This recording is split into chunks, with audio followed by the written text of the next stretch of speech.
ನಾನಾದರೂ ಭಾವಿಸ್ತೇನೆ. ಇವಾಗ ನಮಗೂ ಗೊತ್ತಿದೆ, ನಿಮಗೂ ಗೊತ್ತಿರೋದನ್ನು ಗೊತ್ತಿದೆ ಅಂತ ಹೇಳಿಕೊಂಡು ಅದನ್ನು ಹಾಗೆ ಮುಚ್ಚಿಟ್ರೆ ಅದು ಹಾಗೆ ಅಲ್ಲೇ ಹಿಂಗೋಗಬಹುದೇನೋ ಅನ್ನೋಂಥ ಮನಸ್ಥಿತಿ ನನ್ನದು. ನಿಮ್ಮದೆಲ್ಲ ಹೇಗೋ ಏನೋ ಗೊತ್ತಿಲ್ಲ. ಮುಚ್ಚಿಡೋದು ಬೇಡ, ತೆರೆದಿಡೋಣ. ಯಾಕೆಂದರೆ ಅವರೇ ಒಂದು ತೆರೆದ ಪುಸ್ತಕ. ಹಾಗಾಗಿ ಅಂಥ ಒಬ್ಬ ಮಹಾನ್ ವ್ಯಕ್ತಿಯ ಸಂಗ್ರಾಮ, ಅವರು ಮಾಡಿದಂಥ ಹೋರಾಟ, ಅವರ ಧ್ಯೇಯನೇ ಶಿಕ್ಷಣ, ಸಂಗ್ರಾಮ, ಹೋರಾಟ. ಇವಿಷ್ಟಕ್ಕೂ ಬಹಳಷ್ಟು ಅವರು ಒತ್ತನ್ನು ನೀಡಿದರು.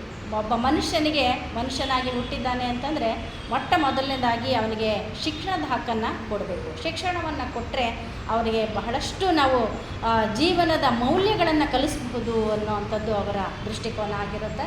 ಅವರ ತಂದೆಯೂ ಕೂಡ ಅವರಿಗೆ ಬಹಳಷ್ಟು ಶಿಕ್ಷಣದ ಬಗ್ಗೆ ಮಹತ್ವವನ್ನು ಕೊಟ್ಟು ಅವರಿಗೆ ಶಿಕ್ಷಣವನ್ನು ನೀಡಿಸ್ತಾರೆ.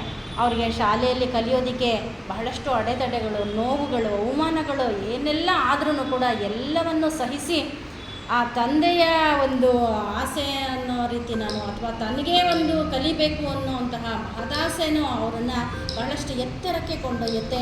34 ಡಿಗ್ರಿಗಳನ್ನು ಮಾಡೋದು ಬಹಳಷ್ಟು ಕಷ್ಟ ಸಾಧ್ಯವಾದ. ನಾವಿವತ್ತು 1 ಡಿಗ್ರಿ ಮಾಡೋ ಒಂದು ಕೆಲಸ ತಗೊಳ್ತಿದ್ದ ಹಾಗೇ ನಮ್ಗೆ ಇನ್ನೇನು ಬೇಡಪ್ಪ ಜೀವನದಲ್ಲಿ, ಇಷ್ಟೇ ಸಾಕು ಅಂತ ಹೇಳಿ ನಾವಾಗಲೇ ಸಮಾಧಾನ ಮಾಡ್ಕೊಂಡ್ಬಿಟ್ಟಿದ್ದೀವಿ.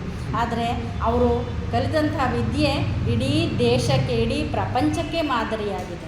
ಇಂಥ ಒಂದು ಮೌಲ್ಯಗಳನ್ನು ತಮ್ಮ ಜೀವನದಲ್ಲಿ ಅಳವಡಿಸ್ಕೊಂಡು ತಮಗಾಗಿ ಮಾತ್ರ ಬದುಕಲಿಲ್ಲ ಅವರು, ಇಡೀ ಮಾನವ ಕುಲಕ್ಕೋಸ್ಕರನೇ ಈ ಒಂದು ಸಮಾಜದಲ್ಲಿ, ಬರೀ ನಮ್ಮ ದೇಶದಲ್ಲೇ ಅಂತಲ್ಲ, ಪ್ರತಿಯೊಂದು ದೇಶದಲ್ಲೂ ಕೂಡ ನಾವು ಕರಿಯ, ಬಿಳಿಯ ಅಥವಾ ಬೇರೆ ಥರ ಜಾತಿ ವ್ಯವಸ್ಥೆಗಳು, ಬಡವ ಶ್ರೀಮಂತ ಅನ್ನೋವಂಥದ್ದನ್ನು ಬಹಳಷ್ಟು ನೋಡ್ತೇವೆ.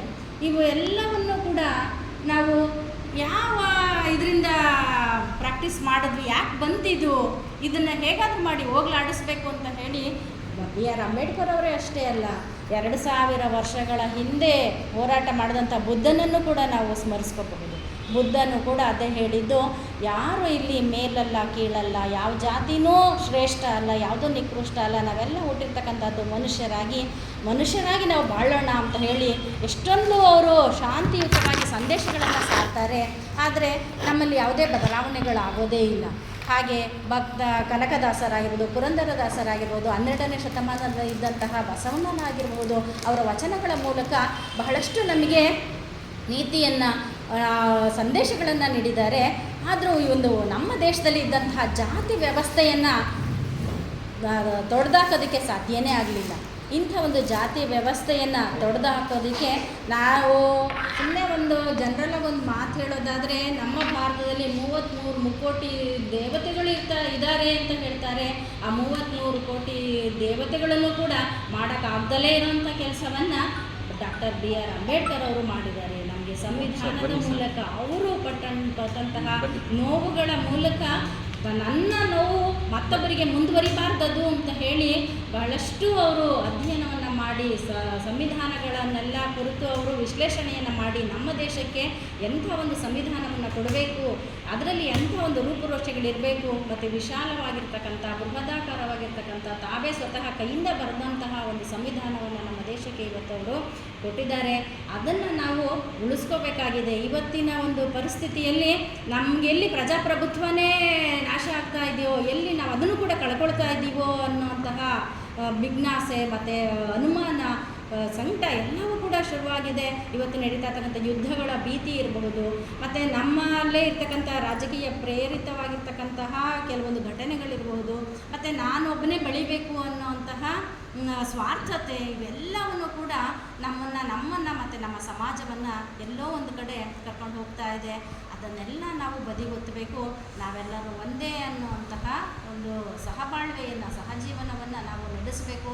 ಅದಕ್ಕೆ ಕಾರಣ ಆಗ್ತಕ್ಕಂಥದ್ದು ಸಂವಿಧಾನ ಒಂದೇ. ಸಂವಿಧಾನದಲ್ಲಿ ಏನು ಹೇಳ್ತಾರೆ, ನಮ್ಮ ಆರ್ಟಿಕಲ್ಗಳು ಎಲ್ಲ ಏನು ಹೇಳ್ತವೆ, ಅವುಗಳನ್ನೆಲ್ಲ ಪ್ರತಿಯೊಬ್ಬ ಪ್ರಜೆನೂ ಕೂಡ ನಾವು ಪಾಲಿಸ್ಬಿಟ್ರೆ ನಿಜವಾಗ್ಲೂ ನಮ್ಮಂತಹ ಸಮೃದ್ಧಿಯಾಗಿರ್ತಕ್ಕಂಥ, ಸಂಪದ್ಭರಿತವಾಗಿರ್ತಕ್ಕಂಥ, ಸುಶಿಕ್ಷಿತವಾಗಿರ್ತಕ್ಕಂಥ ದೇಶವನ್ನು ಮತ್ತೆಲ್ಲೂ ನೋಡೋದಕ್ಕೆ ಸಾಧ್ಯನೇ ಇಲ್ಲ. ಅವ್ರಿಗೆ ಕೊಡುವಂತಹ ಗೌರವ, ಅವ್ರನ್ನ ನಾವು ಇವತ್ತು ಅವರಿಗೆ ಯಾವ ಮಕ್ಕಳು ಕೂಡ ಇಲ್ಲ, ಮಕ್ಕಳು ಇದ್ದವರೆಲ್ಲ ಪಾಪ ರೋಗಗಳಿಂದ ಇದರಿಂದ ಸತ್ತು ಹೋದರು. ಆದರೆ ನಾವು 135 ವರ್ಷಗಳಾದ್ರೂ ಕೂಡ ನಾವು ನೆನೆಸ್ಕೊಳ್ತಾ ಇದ್ವಿ. ನಾವು ಸತ್ತು ಒಂದು 4-5 ದಿವಸಕ್ಕೆ ನಮ್ಮನ್ನು ಮರೀತಾ ಇರೋವಂಥ ದಿನಗಳಲ್ಲಿ 135ನೇ ಜನ್ಮ ದಿನಾಚರಣೆಯನ್ನು ನಾವು ಮಾಡ್ತಾ ಇದ್ದೀವಿ ಅಂತಂದರೆ ಯಾವ ಮಕ್ಕಳ ಸಂತತಿನೂ ಬೇಕಾಗಿಲ್ಲ. ಅವರು ಮಾಡೋವಂಥ ಕೆಲಸಗಳು ನಮಗೆ ಆದರ್ಶಪ್ರಾಯವಾಗಿರಬೇಕು, ಸಮಾಜಕ್ಕೆ ಒಳಿದನ್ನು ಉಂಟು ಮಾಡಬೇಕು. ಈ ಒಂದು ದೇಶದಲ್ಲಿದ್ದಂಥ ವರ್ಣ ವ್ಯವಸ್ಥೆಯನ್ನು ತೊಡೆದಾಕದಂತಹ ಮಹಾನುಭಾವನಿಗೆ ನಾವೆಲ್ಲರೂ ಕೂಡ ನುಡಿ ನಮನದ ಮೂಲಕ ಅಥವಾ ನಮ್ಮ ಒಂದು ಮನಸ್ಸಿನಲ್ಲಿರ್ತಕ್ಕಂಥ ಗೌರವದ ಮೂಲಕ ಅವರಿಗೆ ನಾವು ಎಲ್ಲರೂ ಕೂಡ ಗೌರವವನ್ನು ಸೂಚಿಸೋಣ.